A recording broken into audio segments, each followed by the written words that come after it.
Salut, aujourd'hui on t'embarque avec nous à Bayonne pour découvrir les secrets de fabrication du chocolat. Et pour ça, on s'est rendu chez Monsieur de Chocolat rencontrer Ronan, maître chocolatier, pour qu'il nous partage tout son savoir. Parce que si tu ne le savais pas, Bayonne n'est pas seulement la capitale française du jambon, mais aussi celle du chocolat.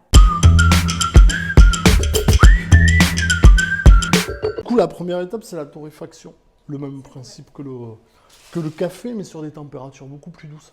Puisque là, on est de l'ordre de 118 à 123 degrés. Alors, chaque transformateur chocolatier va avoir ses cuissons, son mode opératoire au niveau de la torréfaction. Nous, on est vraiment plus sur des températures ultra douces, avec des cycles entre 18 et 23 minutes. Donc, on va cuire notre cacao qu'on reçoit fermenté, séché des pays producteurs. Et donc l'idée de la cuisson, ça va être d'arrondir les notes, d'avoir des notes un petit peu plus cacaotées, extraire le côté végétal et commencer à chasser les acidités. Une fois que notre cacao va être froid, on va pouvoir le peler. En fait, on a une machine qui nous permet de séparer la fève de sa peau. Ce qui va nous intéresser, nous, c'est vraiment l'intérieur. C'est ce qu'on appelle le cacao, le gruet de cacao. Et c'est à partir de ce gruet de cacao qu'on va faire du chocolat. Donc une fois qu'on a fait cette étape-là, on va réaliser le pétrin. C'est ce qui consiste à mélanger le sucre, les fèves, le beurre de cacao, la poudre de lait si on fait un chocolat au lait, ça dépend.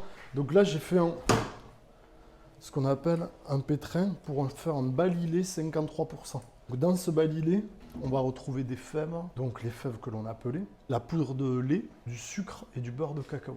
Et c'est à partir de ce produit-là qu'on va faire le chocolat.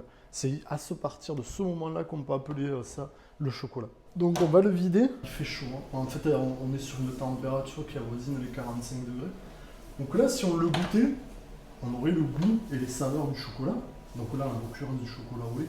Si on fait un chocolat noir, on va utiliser uniquement du gruet de cacao, du sucre et du beurre de cacao. Donc on va récupérer cette matière. Et là, on est encore loin de la dernière étape avant le moulage. On est au tout début et aux prémices du chocolat. Donc ça, c'est une broyeuse affineuse.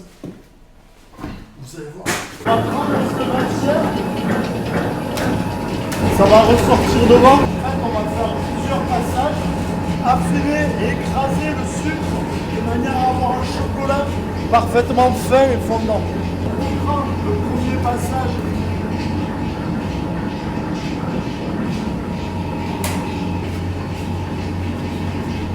C'est vraiment qu'on affine tout, qu'on ne sente plus le sucre, qu'on ne sente plus le gruet.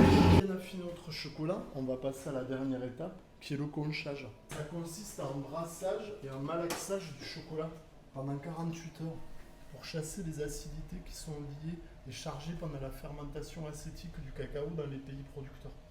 Le cacao, c'est un produit qui est acide à la base. Et du coup, cette étape-là va nous permettre de malaxer, de brasser le chocolat. Alors, pour le chocolat noir, pendant 48 heures. Pour le chocolat au lait, uniquement pendant 24 heures. Le chocolat au lait, il n'a pas besoin d'être beaucoup malaxé, parce qu'avec la poudre de lait et le fait qu'il y ait moins de cacao à l'intérieur, on a moins d'acidité à chasser. Je vais prendre mon chocolat et je vais venir le mettre dans cette machine. La machine, elle va travailler la pâte. Et cette pâte, petit à petit, elle va libérer sa matière grasse qui est le beurre de cacao. Elle va se fluidifier. Vous voyez, celle-là, ça fait 24 heures qu'elle tourne. Au départ, quand on l'a mis, elle était comme ça. Petit à petit, ça travaille, et ça fluidifie le chocolat. Une fois qu'on a fait ça, on va passer à notre étape, qui est le moulage de la tablette.